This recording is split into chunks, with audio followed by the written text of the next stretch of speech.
Hello everyone and welcome to my review for Jujutsu Kaisen chapter 155. Before I get into this week's review, I of course have to mention my subscriber goal for 2021, hitting 5,000 by the end of the year. We have 1,455 to go, so if you're already a fan of the channel and you're not subscribed, you might as well to help us reach that goal. Every sub counts.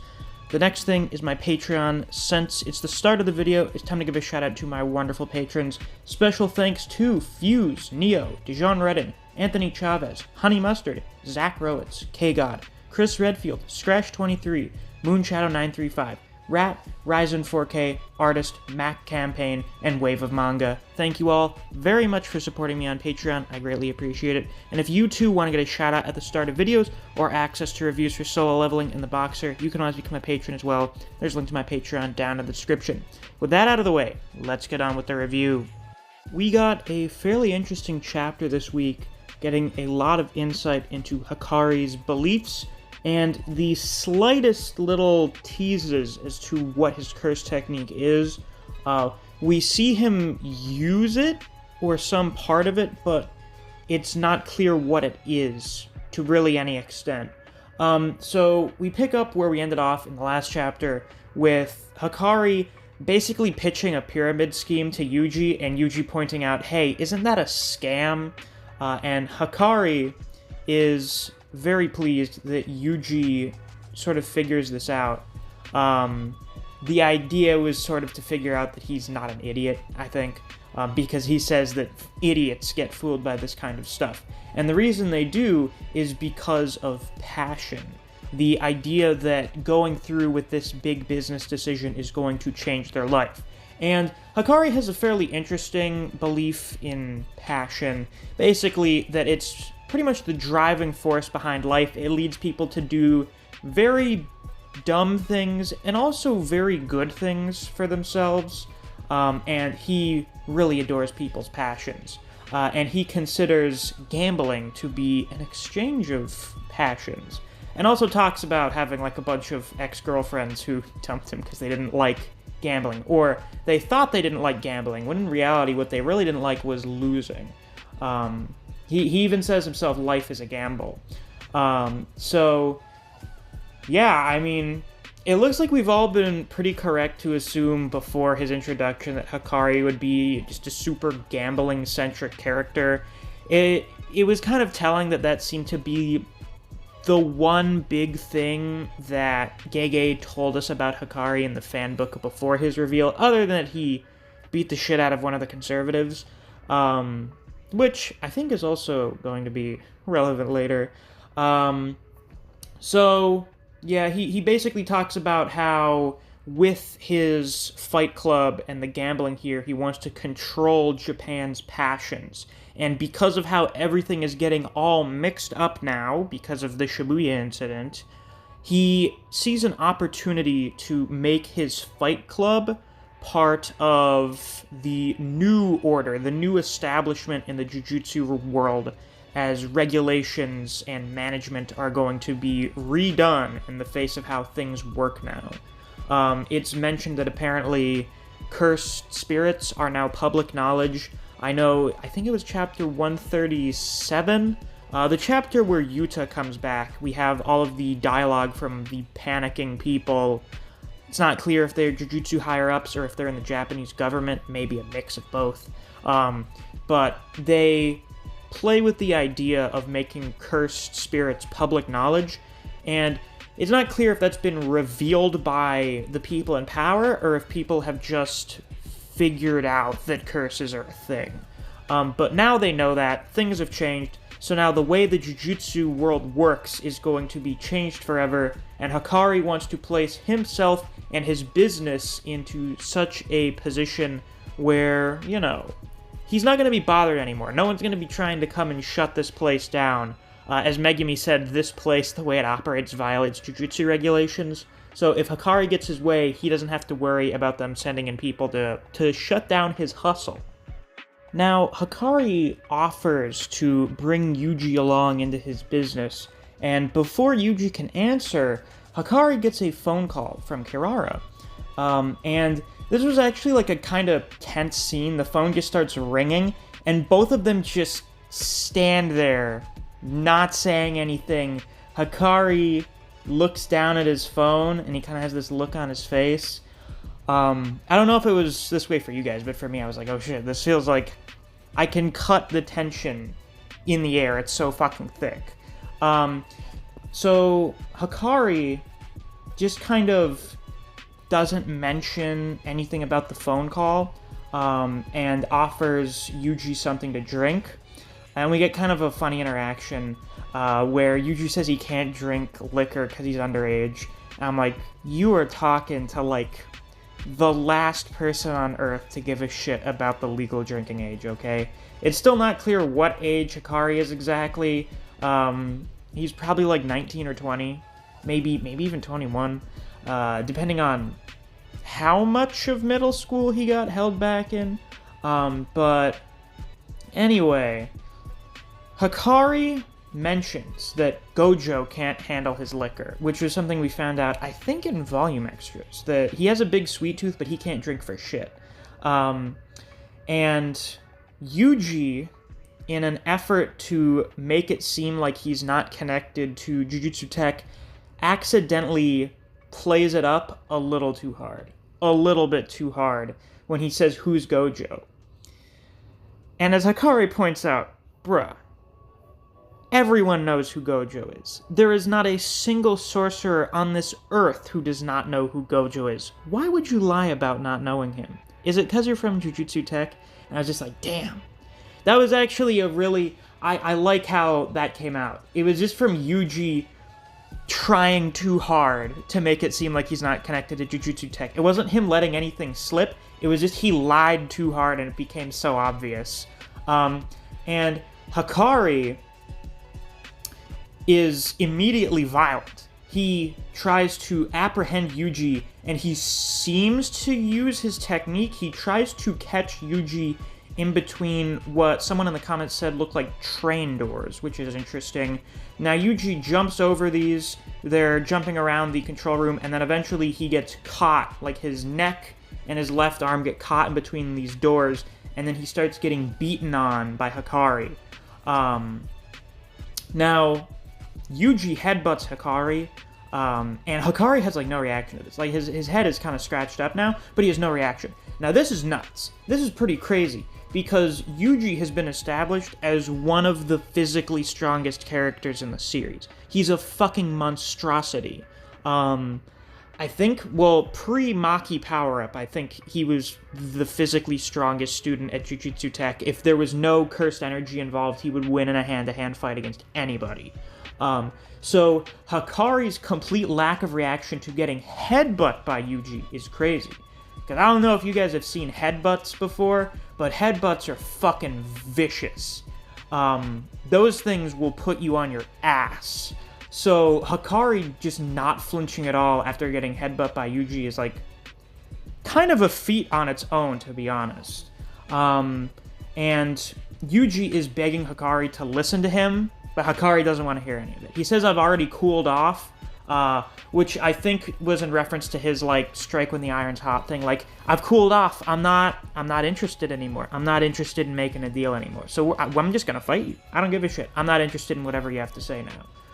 So now we go over back to the rooftop with Megumi and Panda facing off against Kirara. Megumi says that they need Hakari's help, and this is where we get some interesting information about the conservatives, the higher-ups.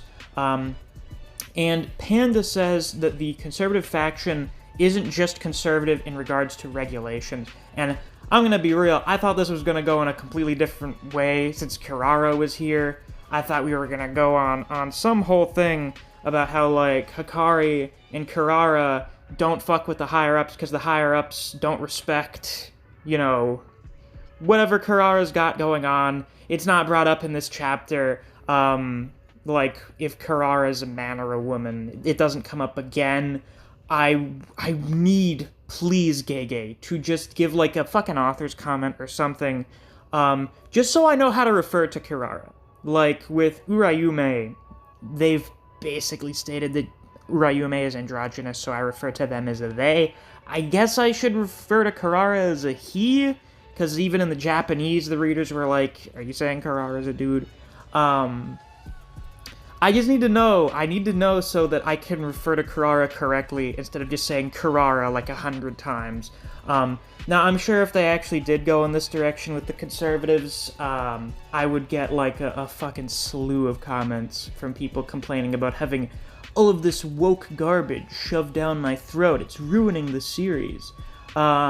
Me personally, I think it'd be interesting to see where Gege would go with something like that. They could make a pretty interesting little subplot there. But no, what the conservatives are also conservative about, other than regulation, is how Jujutsu should work.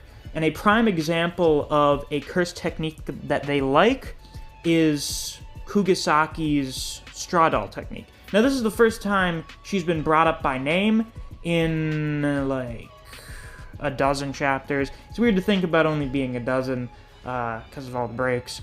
But this is the first, like, name drop, direct reference to her in a while. I don't know if that has anything, if it has any kind of allusions to her being alive or dead, I don't know. But the reason she's brought up in this chapter is because her straw doll technique is kind of a model technique for what the conservatives like. Now, what does that mean exactly? Because straw doll is not, like, super strong. It's kind of like an average technique. And I think what they mean by this is that it's a very traditional curse technique. Like, the whole stabbing a nail through a straw doll is a very old, ritualistic thing from Japan. It's an old, sort of occult thing. So for them, they're like, yeah, this is what Jujutsu sorcery should look like. When it comes to newer Jujutsu techniques, because as we know, as we found out in, I think, the fan book, techniques evolve with time. There are some techniques that exist now that would have been impossible to exist in the past, like the photo manipulating thing that one of Geto's girls had, or the evolution of the projection sorcery, how it used to be different in the past. It wasn't 24 frames per second. The higher-ups hate shit like that. They must have fucking not liked Naobito very much. They must not have liked really Naoya that much either because of his technique. Or at the very least, maybe they didn't hate them, but they just didn't like their techniques. As opposed to something like Megumi's 10 Shadows, because shadows are a thing that's been around forever. There's no technology or modern stuff involved in shadow puppet stuff. So they would like him. And his technique, of course. We already know that 10 Shadows is one of the revered techniques of the Zenin clan. And Panda actually makes a reference to cursed videos that were popular back in the day. I feel like this is a reference to, like, The Ring. I feel like that's probably what's being referenced here. But anyway. Apparently, according to Kurara, Hakari's technique is something that the higher-ups don't like. It's the type of technique that they're not a fan of. So, we already see there are train doors involved, so it has something to do with modern technology in some regard. Still don't know what it is. We're gonna have to find out. We've seen just, like, the bare minimum of something Hakari can do with his technique. So, hopefully we're going to be seeing more of that in the next chapter, maybe. We're getting, as we inch closer and closer, we just get more and more desperate to find out what the fuck it is. What is the technique? What does it do? Now, Kurara says that I'm just going to call Kurara they for the time being, and Hakari don't want anything to do with Jujutsu tech because of that, but also they have no reason to get Hakari's help because Gojo's around. So somehow, Hakari and Kurara are not aware of the fact that Gojo has been sealed, which is fucking amazing. You feel like everyone in the world, everyone in the Jujutsu world would be aware of this by now. The strongest guy in the world has been sealed. We can't get his help anymore. Now, obviously, Megumi's like, hey, Gojo was sealed. That's why everything's gone to shit. And Kurara doesn't believe them. Kurara's like, what the fuck are you talking about? Gives them this look. Because think about it. Who would believe that Gojo lost? Who would believe that Gojo was defeated and sealed away by someone? It seems impossible. So, Yuji, or not Yuji, holy shit, Megumi. I was about to say Hakari, then for some reason I said Yuji. Megumi decides to use Rabbit Escape and decides that if there's anybody in the world that can convince Hakari to join them, it's Kirara. So first, they need to persuade Kirara to make the whole negotiating process easier. So what is Megumi doing with Rabbit Escape? Someone in the comments suggested that he's going to try and see what exactly Kirara's technique affects, because it was able to push back the Divine Dog. So is it only able to keep back a certain number of entities, or is it able to hold back everything that's part of someone's technique? Like, if it's your technique, as long as I have you marked and held back, it's not getting anywhere near me. So maybe that's the case. I guess that's what Megumi's trying to find out, and I guess we'll have to hopefully find that out next chapter. We do seem to be having kind of a back and forth between what's going on the rooftop and what's going on in the monitoring room, so I assume we're going to have more of that next chapter, more of like the back and forth as these two groups fight each other. So yeah, pretty exciting. I'm really liking this Fight Club arc so far. It's really good. I did not dislike the Zenin arc. I thought it was good. But I'm not gonna lie, it was really fast-paced, which is a usual thing for Jujutsu Kaisen. Jujutsu Kaisen is a very fast-paced series. Like, we skip training arcs. Fuck training arcs. We don't have those. So with this, I like that we've kind of slowed the pacing down a bit, and we're just kind of enjoying the ride as we have Yuji and Megumi going to this fight club, trying to convince Hakari to join them. It's fun. I like it a lot. And I really like Kirara and Hakari so far. I like what Gege's done with them. And I look forward to seeing what is done with them in the next few chapters and what their place is going to be in the culling game, because I think at the very least Hakari is going to be a major player if they came all the way out here for him, unless he just doesn't join them, which, who knows, could be a possibility. We'll just have to see. So with that is all I have to say for this week's chapter of Jujutsu Kaisen. If you enjoyed, please be sure to like, comment, subscribe, and click that notification bell so you don't miss any of my uploads. I do Jujutsu Kaisen reactions and reviews. Every week we get a new chapter. If you enjoy other series such as Record of Ragnarok, Kengan Omega, Chainsaw Man, and Bleach, I do videos in those series as well, so if you're interested in those, you should definitely check out my channel. If you enjoy discussing Jujutsu Kaisen with other people, or you just enjoy the content I produce in this channel, I highly suggest you check out my Discord server. I have a link to that down in the description. And of course, if you want to help support me and the channel directly, also getting shoutouts at the start of videos, or access to reviews for solo leveling and the Boxer, you can always become a patron. There's a link to my Patreon down in the description. Thanks for watching. I'll see you guys around. Take care.